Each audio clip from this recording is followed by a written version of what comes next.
Oral questions. Questions orales. La députée de Long Range Mountain. Monsieur le Président, après tant d'années sous ce gouvernement libéral coûteux, les Canadiens sont ruinés, ils font la queue devant les banques alimentaires et nos Russes sont plus dangereuses que jamais. Mais pourtant, le gouvernement libéral a dépensé plus de 700 millions de dollars pour une campagne ratée de confiscation des armes à feu. Alors qu'à Terre-Neuve et Labrador, les Canadiens qui travaillent dur doivent choisir entre l'essence pour leur camion ou le chauffage pour leur maison. Et le premier ministre gaspille près de 25 000 dollars par arme pour s'en prendre aux chasseurs respectueux de la loi. C'est plus de coûts, plus de corruption et plus de gaspillage libéral. Quand est-ce que le premier ministre va laisser tomber le gaspillage et réduire la taxe sur l'essence de sorte que le Canadien puisse se permettre de vivre? Le leader en chambre. Monsieur le Président, oui, nous avons réduit la taxe sur l'essence de 28 sous plutôt. Et la députée de Terre-Neuve et Labrador a pris la parole, mais j'ai une question pour elle. Récemment, nous n'avons pas reçu la liste de choses qu'ils considèrent comme étant des dépenses inflationnistes. Ils ne l'ont pas soumise à la Chambre. On se demande en quoi consistent les dépenses inflationnistes. Est-ce que c'est l'allocation pour enfants, l'assurance emploi ou les ports pour petits bateaux? Les habitants de Terre-Neuve et Labrador veulent le savoir. La députée de Long Range Mountains. Monsieur le Président, tout d'abord, les conservateurs réduiraient 22 milliards de dollars pour les consultants. Et il y a également le programme de rachat d'armes à feu. C'est un autre exemple de gaspillage du gouvernement libéral coûteux.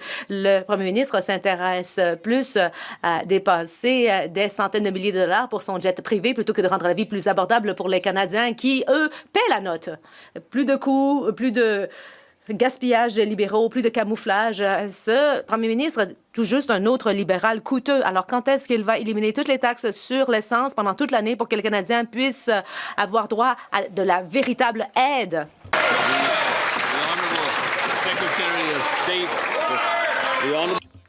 Le secrétaire d'État aux institutions financières. Monsieur le Président, nous allons continuer de nous concentrer sur le coût de la vie de notre côté de la Chambre.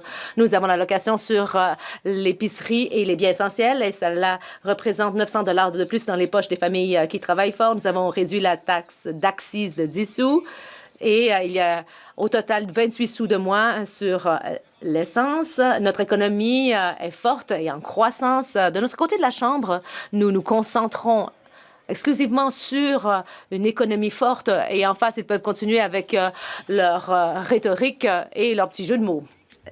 Le député de York-Durham. Pendant des semaines, les libéraux ont blâmé des facteurs externes pour le coût de la vie élevé. On blâme l'Iran, entre autres, mais on a appris dernièrement que ce ne sont pas les facteurs externes, mais les politiques des libéraux qui rendent la vie trop chère. La taxe industrielle sur le carbone fait en sorte que les industries investissent à l'extérieur du pays et cela se traduit par davantage de dettes pour les Canadiens. Alors, pourquoi ne pas aider les Canadiens à réduire toutes les taxes sur l'essence et ce pour toute l'année? Le ministre de l'Énergie et des Ressources naturelles. Bon, peut-être qu'il devrait lire ce que le PDG de Shell a dit. Le PDG de Shell a dit que le Canada est le meilleur endroit au monde où investir. Et il vient d'ajouter 28 milliards de dollars à cette déclaration. Donc, peut-être qu'il devrait lire un peu plus les journaux. Le député de York-Durham. Monsieur le Président, d'après la CBC, les libéraux vont changer les règles pour ce qui est du développement des ressources et les approbations de pipelines pour essayer d'accélérer le processus.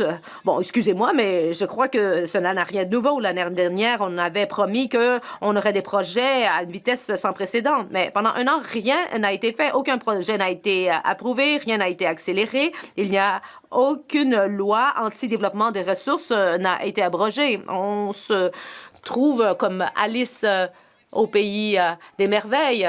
Il n'y a pas de pipeline ni hier, ni maintenant, ni demain. Quand est-ce que le prochain pipeline va être approuvé? Le ministre de l'Énergie. Monsieur le Président, peut-être qu'il devrait retirer le coton de son oreille. Il comprendrait qu'il y a un pipeline qui est en train d'être construit de Taylor jusqu'à Gordondale. Et il y a aussi l'expansion du plus grand pipeline en Colombie-Britannique. Il aurait entendu qu'il y a 8 milliards de dollars qui sont dépensés à Goose Bay. Il y a 500 millions de dollars en Nouvelle-Écosse.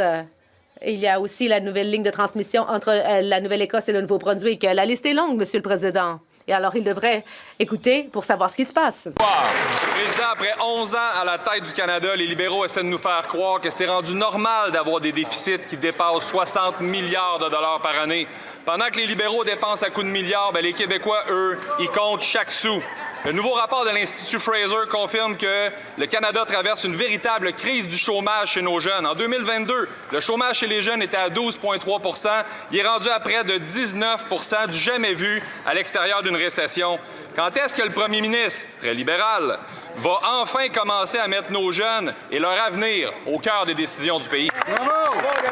L'honorable ministre de la Transformation du gouvernement. Merci beaucoup, Monsieur le Président. Puis à écouter sa question, j'espère sincèrement qu'il va nous appuyer, Monsieur le Président, avec la mise à jour économique de l'automne qui prévoit 6 milliards d'investissements sur 5 ans, justement pour la formation, pour donner des opportunités pour nos jeunes dans les métiers de la construction, alors qu'on sait que les besoins vont être immenses, Monsieur le Président. Pourquoi? Parce que ce gouvernement est concentré sur bâtir des grands projets, bâtir un avenir pour notre pays, Monsieur le Président, et avoir une des économies les plus fortes des pays du G7. Merci beaucoup.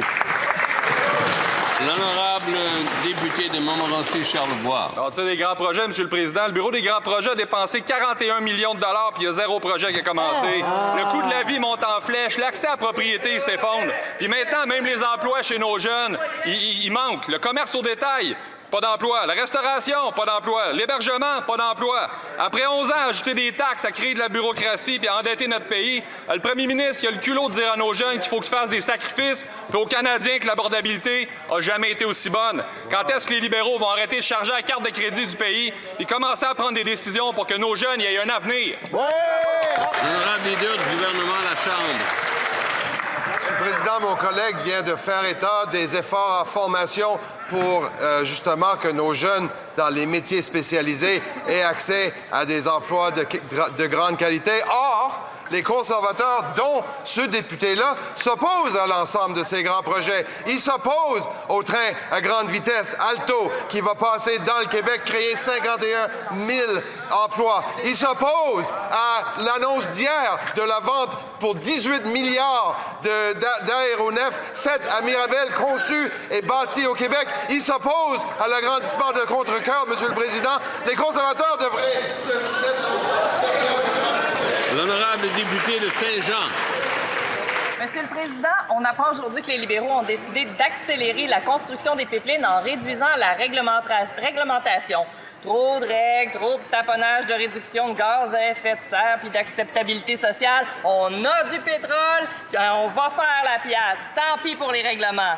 Les conservateurs, là, sont en train de perdre le concours des amoureux du pétrole. Ce sera pas long que c'est les libéraux qui vont porter des petits macarons « I love oil and gas ». S'il reste encore un seul libéral qui croit à l'environnement là-dedans, qu'est-ce qu'il fait dans ce parti-là? L'honorable ministre de l'Environnement et du Changement climatique. Monsieur le Président, il faut que je dise de nouveau, et je dis à chaque fois, notre gouvernement est engagé à continuer à lutter contre le changement climatique et à protéger l'environnement. Notre stratégie de nature, c'est un grand investissement dans le futur de notre pays. On a mis en place des règlements sur le méthane. C'est quelque chose dont les gens dans notre pays regardent et disent c'est bien, le Canada est à l'avant et chef de file. On continue à faire notre travail et j'espère qu'eux, ils regarderaient ça et ils nous appuieront. Honorable député de Saint-Jean. Monsieur le Président, il doit y avoir des conservateurs à qui ça démange de traverser de l'autre côté de la Chambre. Un premier ministre qui fait la promotion de la monarchie puis des sables bitumineux, ils se reconnaissent là-dedans. On l'a compris, la vision des libéraux, l'avenir du Canada, c'est une énergie fossile du 19e siècle, néfaste pour la planète. Parfait, on sait à quoi s'en tenir. Mais ma question est simple. Qu'est-ce qu'attendent les membres de ce parti-là qui croient encore à la lutte au changement climatique? Qu'est-ce qu'ils attendent pour foutre le camp? L'honorable ministre. Je vous assure, et toute cette Chambre, que ce gouvernement est engagé à lutter contre le changement climatique. On fait le travail, on continue à faire le travail. Regarde notre stratégie d'automobile. C'est comment on va réduire les gaz à effet de serre en même temps que nous encourageons des emplois et de la manufacture des voitures. Regarde qu'est-ce qu'on fait pour protéger la nature. Regarde quand on a des règlements pour les méthanes. ça va réduire par 400 mégatonnes nos émissions de gaz à effet de serre. On fait le travail, on continue à le faire. L'honorable député de Jonquière. Aïe, aïe, aïe, Monsieur le Président. Les libéraux ont fait adopter le projet de loi C5 pour accélérer les projets dits d'intérêt national. C5, ça permet au gouvernement de passer par-dessus les lois qui pourraient nuire à la construction de pipelines. Maintenant, le gouvernement a une nouvelle solution. Pour accélérer ces pipelines, on va tout simplement déchirer les règlements. Si le cadre réglementaire ralentit la construction de tuyaux remplis de pétrole, suffit de scraper le cadre réglementaire. Monsieur le Président, c'est les libéraux qui se sont fixés l'objectif de carboneutralité en 2050. Est-ce qu'ils se rendent compte que par leur faute, ils vont échouer lamentablement? L'honorable leader du gouvernement à la Chambre.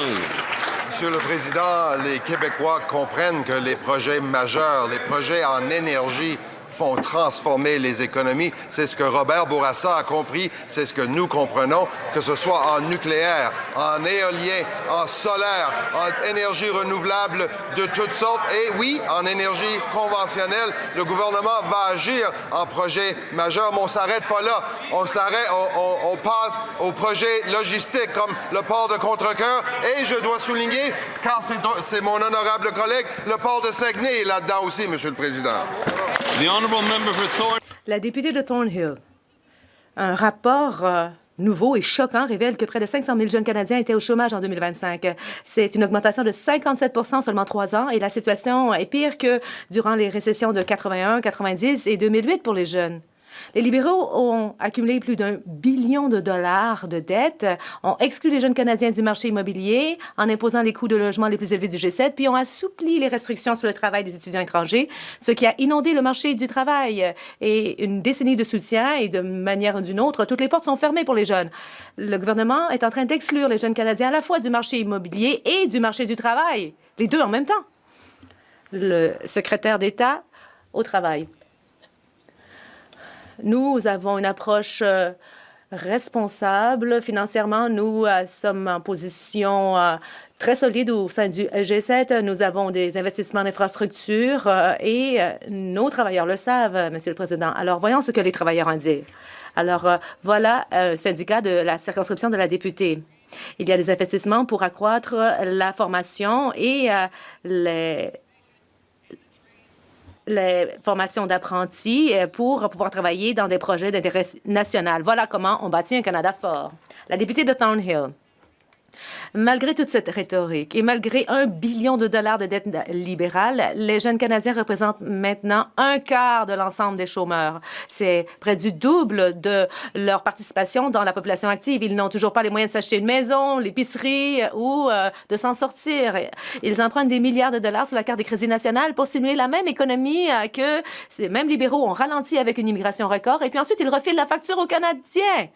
À quel moment est-ce que les libéraux vont assumer leurs responsabilités et reconnaître leurs torts, car il y a toute une génération qui n'est pas capable de payer quoi que ce soit et qui doit payer la note pour l'incompétence des libéraux?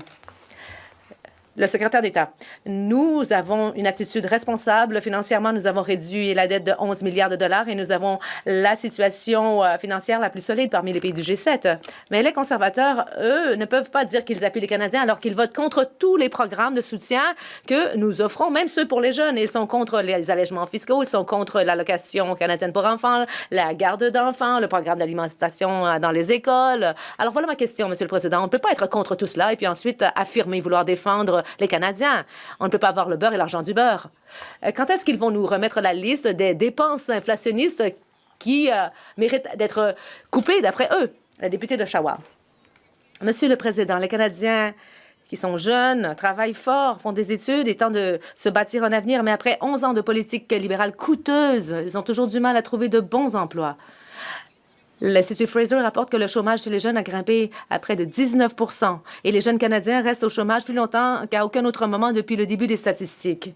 Quand est-ce que ce premier ministre va arrêter d'être simplement un autre libéral coûteux et mettre fin à sa gestion budgétaire qui se fie à une carte de crédit nationale et laisser les jeunes d'Oshawa pouvoir se permettre de travailler, de manger, de s'en sortir? Le ministre. Monsieur le Président, moi, j'ai rencontré des représentants de l'Institut de technologie de la Colombie-Britannique plus tôt cette année et ils vont créer plus de 100 emplois pour les jeunes dans le domaine de l'infrastructure.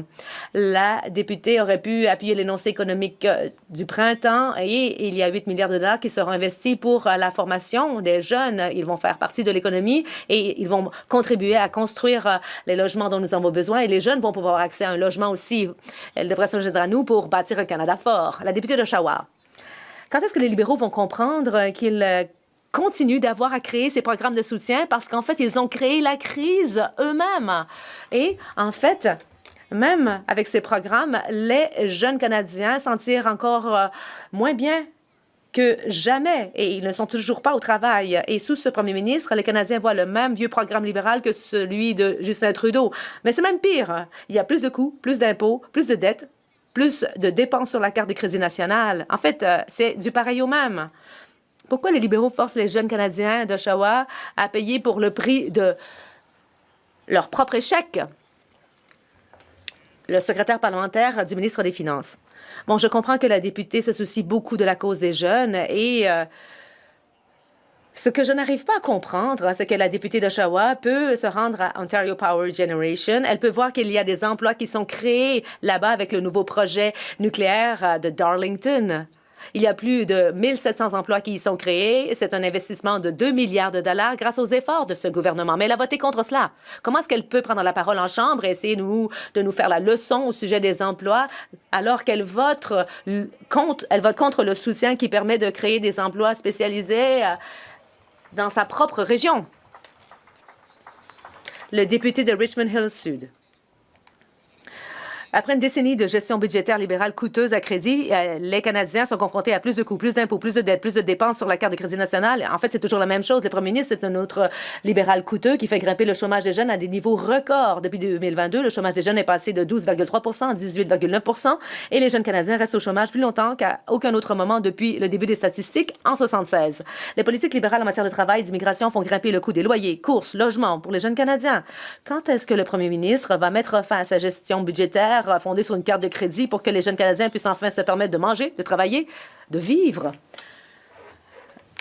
Le secrétaire parlementaire de la ministre de l'Industrie. Notre but, c'est d'encourager les innovateurs du secteur pour créer de l'emploi, y compris dans la circonscription du député. Il y a de la recherche et du développement là-bas. Et à York, à Markham, on crée des milliers d'emplois. Je me suis rendue à l'Université de Toronto et j'ai rencontré des gens du programme de maîtrise en sciences et tous les diplômés ont maintenant un travail. Nous aidons le côté études et aussi le côté technologique. Nous sommes très fiers de nos interventions. Le député de Sherwood Park pour Saskatchewan. Monsieur le Président, objectivement, leur plan ne fonctionne pas. Les conditions sont extrêmement difficiles au pays pour les jeunes et pour les jeunes familles. Les libéraux ont une dette de 1 billion de dollars qui se traduit par moins de croissance et c'est difficile pour les Canadiens. Nous avons affaire à de la gestion budgétaire, à la carte de crédit, des impôts élevés, des mauvaises politiques d'immigration. Ça se traduit par plus de coûts, plus d'impôts, plus de dettes, plus de dépenses. C'est toujours la même chose. Le premier ministre n'est qu'un autre libéral coûteux. Il n'a aucun résultat à montrer. Alors pourquoi ne pas mettre fin à ces politiques qui ne fonctionnent pas, de sorte que les jeunes puissent retourner au travail? Le secrétaire parlementaire, le Fonds monétaire international a déclaré que le gouvernement du Canada a un cadre financier solide et le député parle de carte de crédit. Oui, il y a des Canadiens, y compris des jeunes Canadiens, qui ont des dettes de carte de crédit, mais les conservateurs veulent empirer les choses en les forçant à ne pas recevoir l'allocation canadienne pour enfants, ne pas avoir droit à de la garde d'enfants à coût réduit, ils ne veulent pas qu'ils aient accès au programme alimentaire dans les écoles. Mais nous croyons que le gouvernement a un rôle à jouer pour donner une chance aux Canadiens. Le député de Sherwood Park pour Saskatchewan. Monsieur le Président, ce gouvernement a accumulé 1 billion de dollars de cartes de crédit nationales et il nous dit que tout va bien. Mais ce n'est pas vrai. Les conservateurs eux, ont offert un plan constructif pour aider les jeunes et les jeunes familles en difficulté. Nous avions le plan conservateur pour l'emploi des jeunes et nous avons aussi de nouvelles idées aujourd'hui pour réformer le congé parental afin de faciliter la fondation d'une famille et l'agrandissement d'une famille. Alors pourquoi ne pas accepter nos belles idées pour aider enfin les jeunes et les jeunes familles à réussir dans la vie? La ministre, moi j'ai une bonne idée, Monsieur le Président. Le Parti d'en face a voté contre l'allocation canadienne pour enfants et c'est l'une des mesures les plus efficaces pour faire en sorte que les jeunes familles puissent progresser et que les femmes puissent participer participer au marché du travail. Il y a aussi le fait que nous avons bonifié le régime de pension du Canada. Alors, pourquoi ne pas défendre les grandes idées pour lesquelles les Canadiens se sont battus? Radio-Canada révèle que les libéraux vont saboter l'ensemble du cadre réglementaire qui entoure les pipelines. Ils avaient déjà adopté C5 qui suspend presque toutes les lois, mais c'était pas assez. C'était pas assez. Maintenant, ils vont limiter les évaluations environnementales à une seule évaluation par le fédéral qui dit toujours oui. Maintenant, ils vont restreindre les consultations en plus. Bye-bye le BAP, bye-bye les citoyens et surtout, bonjour les changements climatiques, M. le Président. Y a-t-il vraiment des libéraux québécois qui se sont présentés en politique pour ça? Oh, bravo! Honorable ministre de l'Environnement. Monsieur le Président, donc je vais répéter de nouveau, notre gouvernement est absolument engagé à lutter contre le changement climatique et à protéger l'environnement. Si on veut parler du côté de l'international, on est chef de file dans le monde pour les fonds pour l'action climatique internationale. Si on veut parler ici du côté domestique, on fait des investissements dans un réseau d'électricité qui est tellement important pour notre pays quand on avance pour le futur dans une future décarbonisée. On fait le travail. Lui, il se plaigne, mais on va continuer à lutter contre le changement climatique. Merci. L'honorable député de Repentigny. C'est ridicule, Monsieur le Président. Les libéraux luttent contre les changements climatiques avec des pipelines. Selon Radio-Canada, plus tard cette semaine, les libéraux annonceront qu'ils scrapent le cadre réglementaire sur les pipelines. Mais ça donne bien Daniel Smith est en ville demain pour un conventum de droite dure, Monsieur le Président. Qui aurait cru que les libéraux seraient ovationnés par un think tank fondé par Preston Manning? C'est drôle, hein, parce que depuis des mois, les libéraux essaient de grappiller un à un des transfuges pour avoir une majorité. Ça aurait pas été juste plus simple qu'ils traversent tous du côté des conservateurs? L'honorable leader du gouvernement à la Chambre. Monsieur le Président, nous savons que les transports représentent un fort pourcentage, 20 de nos émissions de gaz à effet de serre. Or, le gouvernement propose un projet de train à grande vitesse qui va traverser le territoire du Québec, 1000 km, 4 heures entre Québec et Toronto, Monsieur le Président. Le Bloc québécois s'oppose à ce projet. Le Bloc québécois s'oppose à ce grand projet environnemental, Monsieur le Président. Pourquoi le Bloc s'oppose-t-il aux meilleurs gestes que nous pouvons poser pour l'environnement, pour la mobilité des Québécois? Pourquoi le Bloc québécois s'acharne-t-il contre l'environnement, Monsieur le Président? Honorable député de Lévis-Lotbinière. Monsieur le Président, c'est toujours la même affaire avec l'illusion de ce premier ministre. Tout est plus cher. C'est plus de coûts, plus de taxes, plus de dettes, et c'est la carte de crédit nationale est loadée au maximum. Monsieur le Président, la famille canadienne moyenne, ça leur coûte 4 000 net par mois. C'est juste pour le droit de respirer sous la gouvernance libérale. Ce qui était autrefois un salaire honorable est maintenant à peine suffisant pour survivre. Comment voulez-vous joindre les deux bouts avec l'illusion de ce premier ministre? Bonne question. Honorable ministre de la Transformation du gouvernement. Merci beaucoup, Monsieur le Président. Vous savez ce qui serait plus cher pour 19 563 de ces citoyens? Ce qui serait plus cher, c'est d'aller chez le dentiste parce qu'ils s'opposent au régime canadien de soins dentaires qui aide les Canadiens, Monsieur le Président, qui trop souvent ont retardé une visite chez le dentiste parce qu'ils n'en avaient pas les moyens, Monsieur le Président. Vous savez ce qui serait plus cher si ce député-là avait sa voix, Monsieur? Son chemin était tracé, Monsieur. Il serait le plus cher d'élever des enfants parce qu'il refuserait à plus de 12 000 familles l'allocation canadienne pour enfants. C'est 70 millions, Monsieur le Président, par année dans son comté pour aider son monde. Il devrait se raviser, Monsieur le Président. Merci beaucoup. Honorable député de Lévis-Lotbinière. Monsieur le Président, ça vaut pas cher comme réponse, mais ce qui est plus cher, c'est l'essence à 2 piastres le litre, un 4,5 à 2000 piastres par mois, en plus de 17 000 par année pour le panier d'épicerie pour une famille de 4 personnes. Monsieur le Président, on a vu l'ampleur de la détresse des Canadiens avec l'ouverture d'un nouveau centre de liquidation à Granby ce matin. La police a dû faire la circulation pour une file de citoyens présents dès 5 heures du matin pour acheter de la nourriture à rabais, Monsieur le Président. La situation est désespérée, la carte de crédit est loadée. Quand le premier ministre libéral va-t-il prendre la situation au sérieux? Bravo! Honorable ministre. Ça vaut pas cher, Monsieur le Président, ça vaut pas cher. Les soins dentaires à 20 000 de ses citoyens, ça vaut pas cher. L'aide à 12 500 familles dans son comté. Qui aille dire ça, Monsieur le Président, au monde dans son comté qui en dépendent? Qui aille dire ça, Monsieur le Président, aux 2 millions de Québécois qui vont recevoir le 5 juin l'allocation canadienne pour l'épicerie, qui aide notre monde le plus vulnérable, qui en ont le plus besoin, parce que de ce côté-ci de la Chambre, Monsieur le Président, on croit que la prospérité elle doit être inclusive au pays. Merci beaucoup. Honorable député de Chicoutimi-Le-Fjord. Monsieur le Président, 1475 milliards de dollars, ça c'est le montant qui est sur la carte de crédit nationale des Canadiens. La dette libérale fait en sorte que les aînés doivent choisir entre l'épicerie, les médicaments. Pendant ce temps-là, les jeunes familles ne peuvent pas se payer une maison. Malgré les illusions avec ce premier ministre libéral, c'est toujours la même chose. Il est juste un autre libéral coûteux. Quand est-ce qu'il va arrêter de gouverner pour les banquiers plutôt que pour notre monde? L'honorable secrétaire d'État à la Nature. Monsieur le Président, cette question-là est importante, mais ça fait plusieurs fois qu'on utilise le mot « illusion ». Et dans mon comté, c'est pas des illusions que les Canadiens reçoivent des différentes mesures. C'est une réalité. L'allocation canadienne pour l'épicerie et les besoins, c'est pas une illusion. C'est 1 890 $ par année pour une famille de 4 enfants. Ils vont le recevoir d'ici quelques jours et ils vont voir que c'est concret et que ça les aide. Et c'est ce qu'on fait en ce moment. C'est aider les Canadiens à court terme et investir pour le long terme. Merci, Monsieur le Président.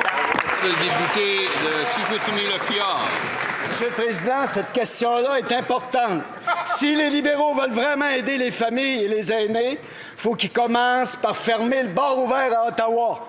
Le premier ministre est irresponsable avec l'argent des Canadiens.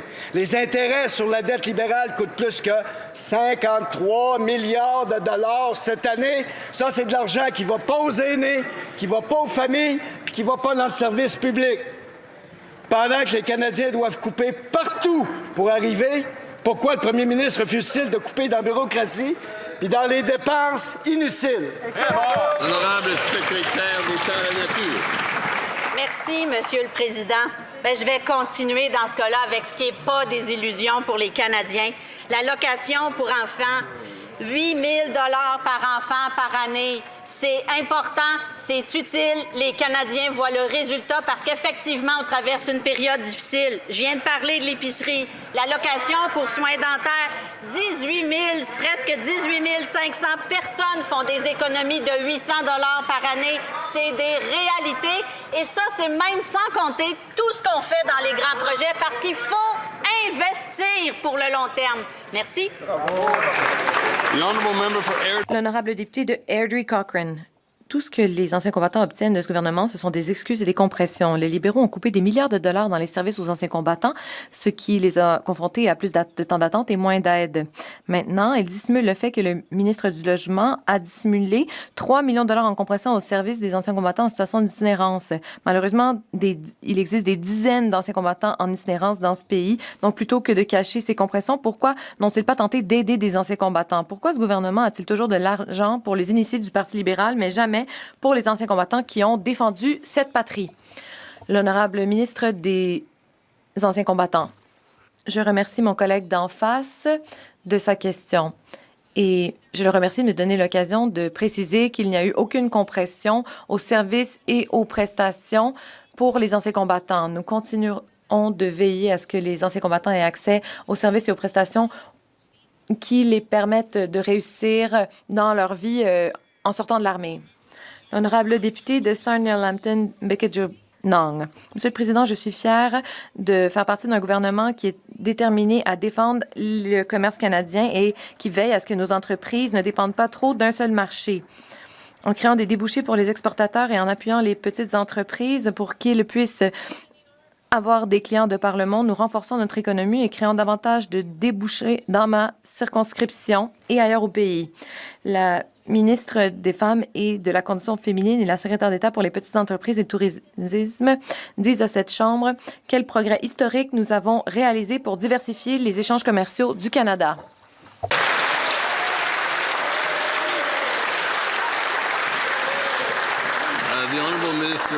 L'honorable ministre des Femmes de la Condition féminine. Je remercie la députée de Sarnia de sa question. J'ai de bonnes nouvelles. Nous n'avons pas seulement un, mais 2 nouveaux accords commerciaux qui ont force de loi, un avec le Royaume-Uni et un avec l'Indonésie.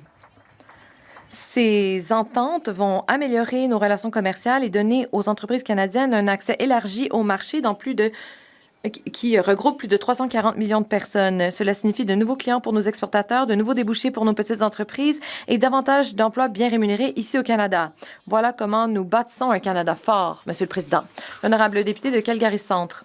Monsieur le Président, le ministre de la Défense a signé un contrat d'une valeur de 200 millions de dollars pour avoir accès à un port de lancement spatial que la compagnie loue pour 14 000 $ par année. Donc, c'est 20 millions par année pendant une décennie. Pire encore, le contrat a été daté une pleine année avant son entrée en vigueur.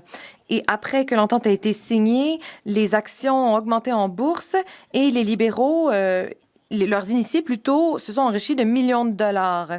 Donc, les libéraux récompensent leurs amis alors que ce sont les contribuables qui assument tout le risque. L'honorable ministre de la Défense nationale.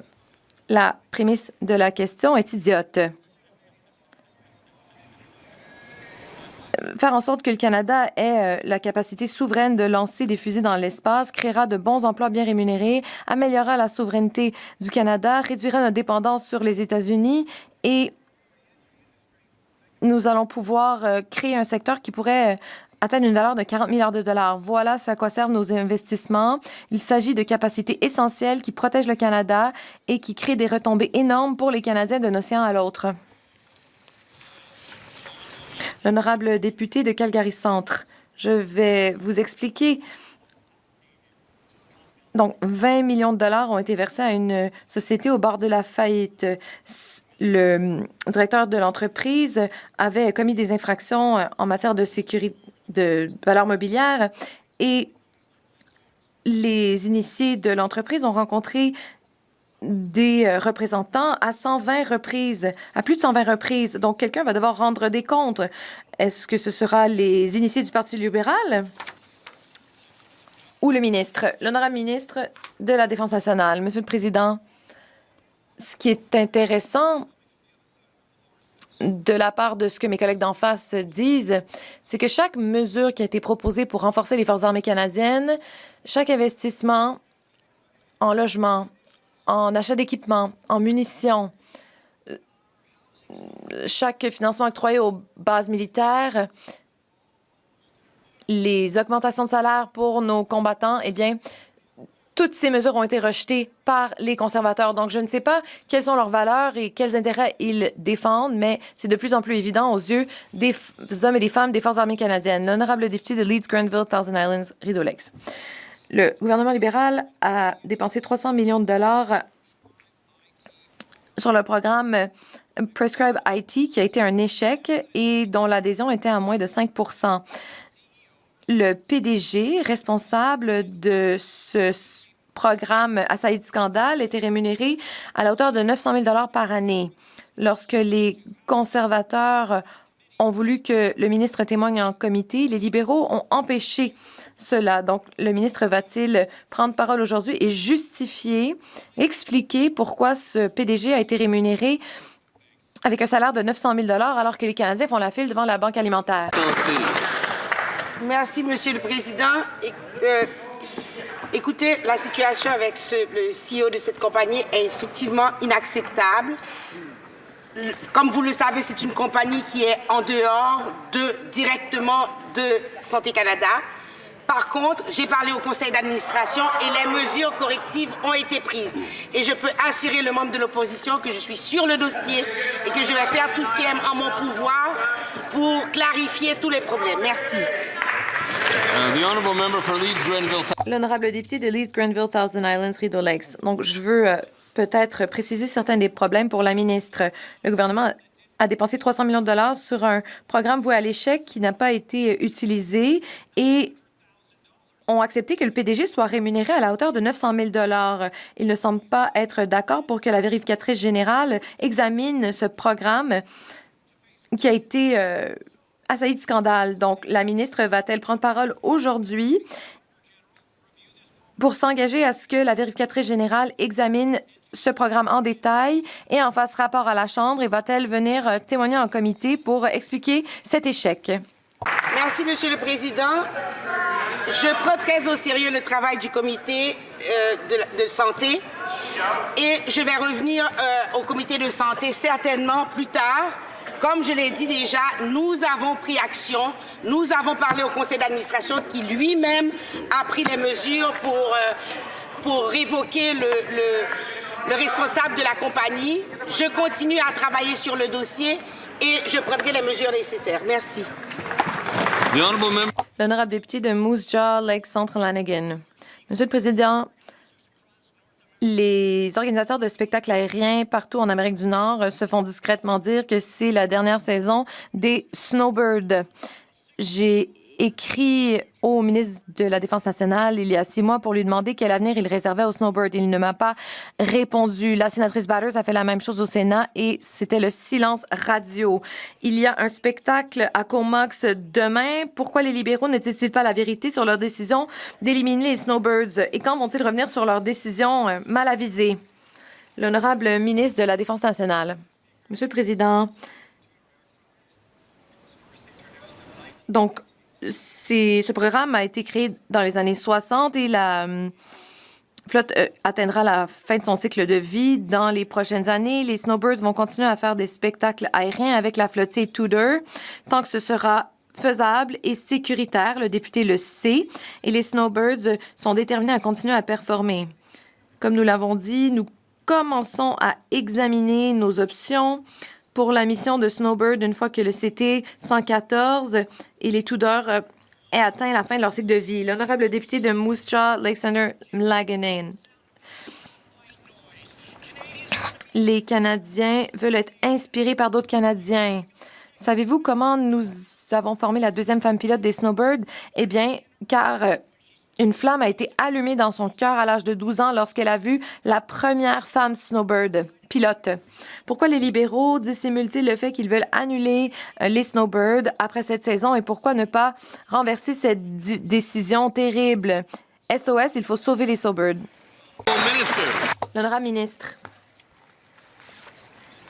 Monsieur le Président, je partage les inquiétudes de mon collègue au sujet de l'avenir de des Snowbirds. Cela fait partie intégrante de l'histoire des Forces armées canadiennes. Mais voici la différence. Ce député ne peut pas suggérer qu'il va mettre les hommes et les femmes pilotes en danger.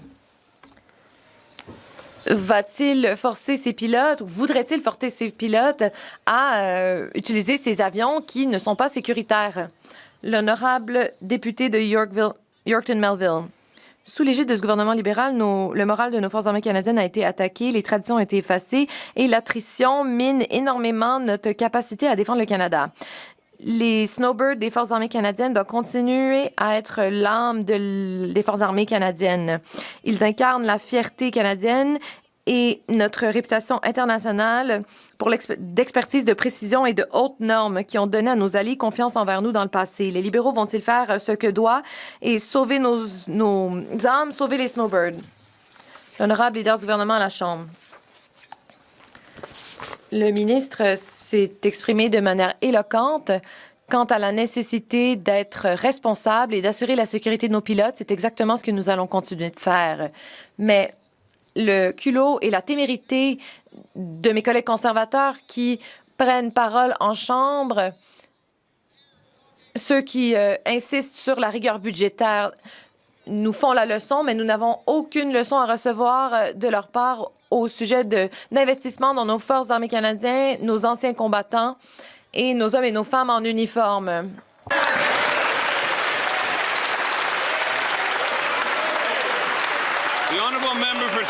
L'honorable député de Saskatoon-Sud. SOS, Monsieur le Président, il faut sauver nos snowbirds. Les snowbirds sont une institution qui font la fierté du Canada et ils sont basés à la Terre des cieux vivants en Saskatchewan. Nous entendons maintenant parler du fait que les libéraux veulent annuler le programme des snowbirds. C'est impensable que nous pourrions voir la fin de l'escadron de précision qui représente fièrement le Canada ici et à l'étranger. Ces libéraux vont-ils revenir sur l'erreur qu'ils ont commise et permettre aux snowbirds de continuer de voler? L'honorable ministre de la Défense nationale. Monsieur le Président, soyons clairs. Pardon, j'aimerais entendre la réponse du ministre.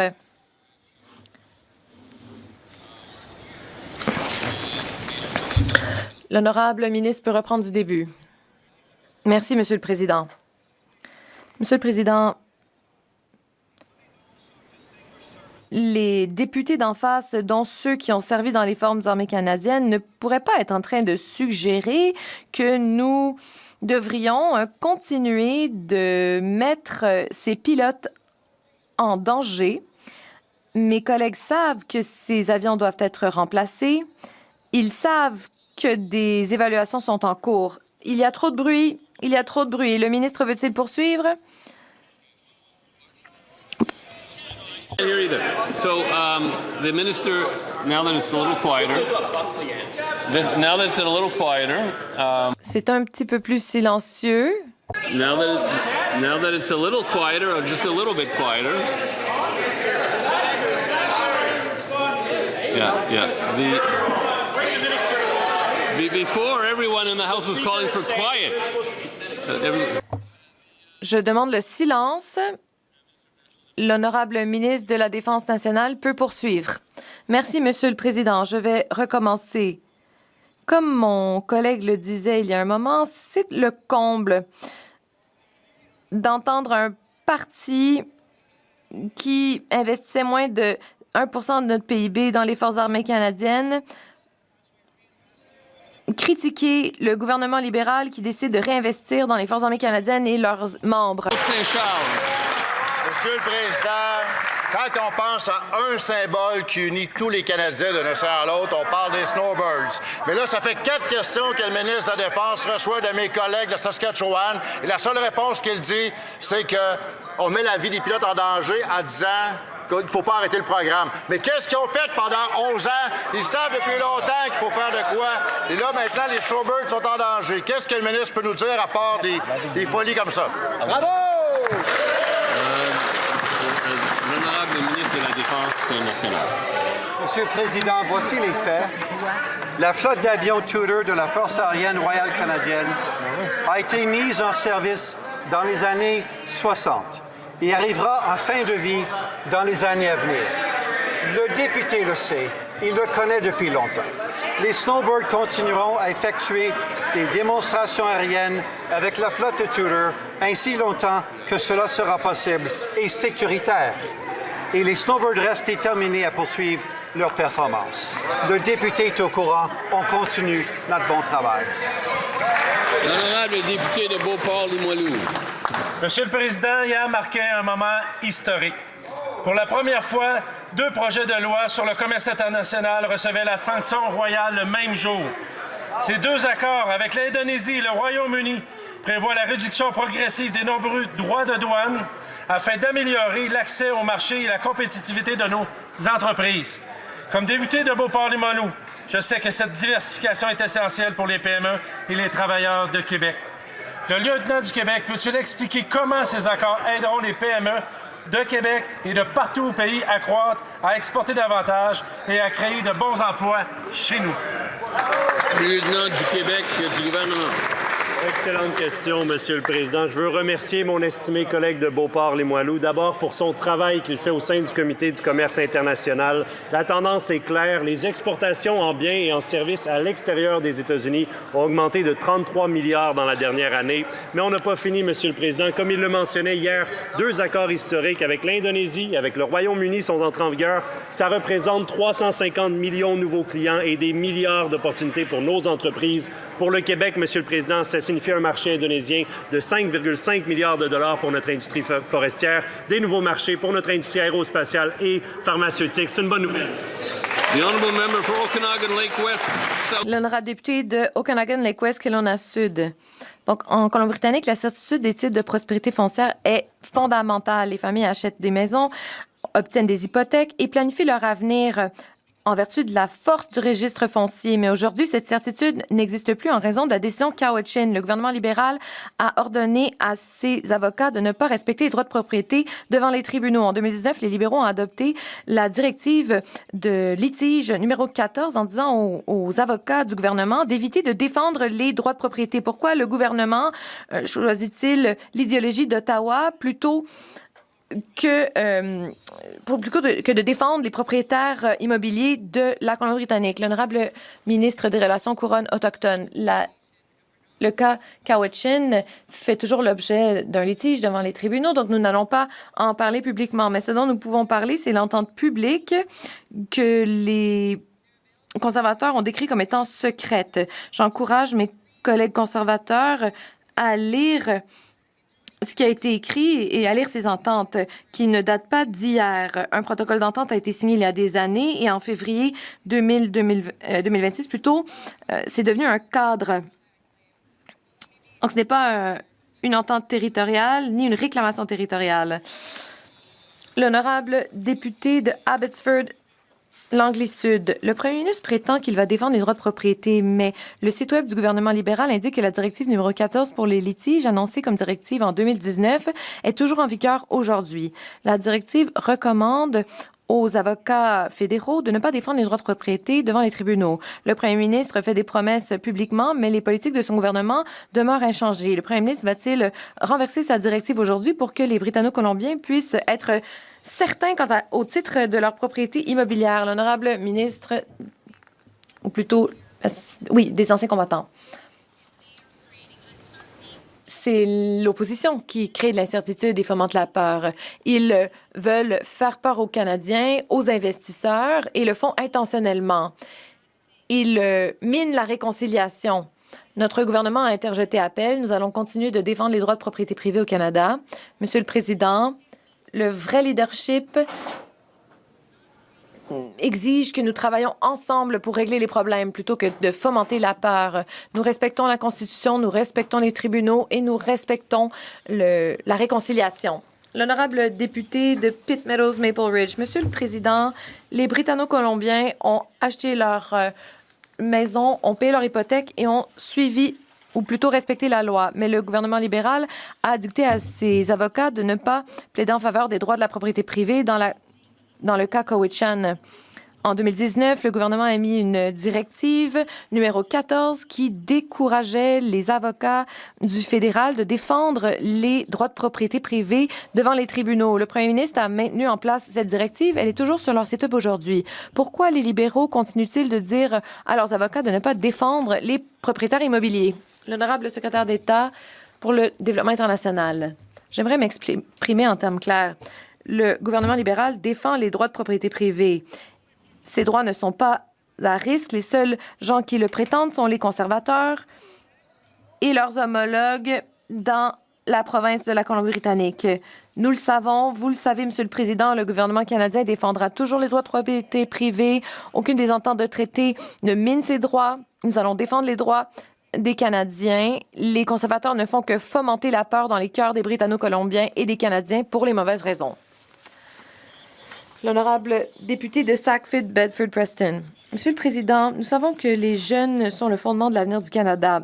Le secrétaire d'État pour la main-d'œuvre peut-il dire à cette Chambre que ce que fait le gouvernement dans la mise à jour économique de printemps pour investir dans la prochaine génération, pour que les jeunes puissent demeurer actifs et bâtir des carrières à leur image au pays? L'honorable secrétaire d'État, je remercie ce député pour tout son travail fait au nom de ses commettants. Notre énoncé économique du printemps était clair. Nous voulons investir dans la prochaine génération. Nous avons créé des débouchés et des opportunités pour 100 000 Canadiens qui pourront intégrer les métiers spécialisés. Nous allons aider les jeunes à bâtir de bonnes carrières ici à la maison. Nous avons fait les investissements les plus importants dans les sports de l'histoire canadienne pour que les jeunes, de par le pays, puissent demeurer actifs et puissent s'épanouir. Voilà quelques des gestes que notre gouvernement a posés qui contribuent à bâtir un Canada fort. L'honorable député de Simcoe Nord. Le premier ministre a rappelé des députés qui étaient en voyage à Taïwan. Cela fait 1 an qu'il négocie un cadre pour revoir les relations avec Taïwan. Tout ce qui manque, c'est la signature du premier ministre et il a récemment annoncé de nouveaux vols vers la Chine. Donc, quel message cela envoie-t-il à nos alliés démocratiques de par le monde lorsque notre premier ministre oublie Taïwan pour se rapprocher d'un régime autocratique à Beijing? L'honorable ministre, le député d'en face ne reflète pas l'importance avec laquelle nous traitons nos relations avec Taïwan et l'Indo-Pacifique. Nous avons des liens forts avec Taïwan et nous allons continuer de veiller à ce que Taïwan demeure un partenaire économique important, alors même que nous diversifions nos échanges commerciaux. L'honorable député de Vancouver-Kingsway. Monsieur le Président, les efforts de privatisation de ce gouvernement sont perturbants et dangereux.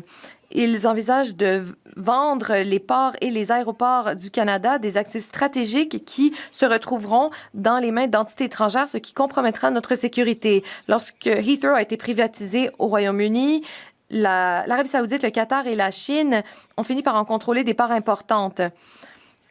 Les passagers payaient davantage et les services se sont appauvris. Le premier ministre promettra-t-il de ne pas privatiser les ports et les aéroports du Canada ou va-t-il vendre notre souveraineté aux plus offrants? L'honorable ministre des Transports.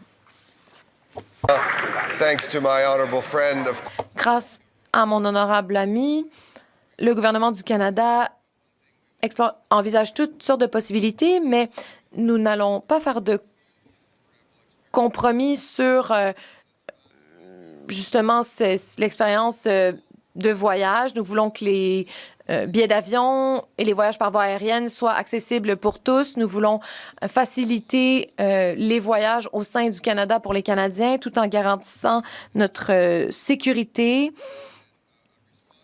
Nous voulons faire des transports et du voyage une expérience positive pour tous les Canadiens.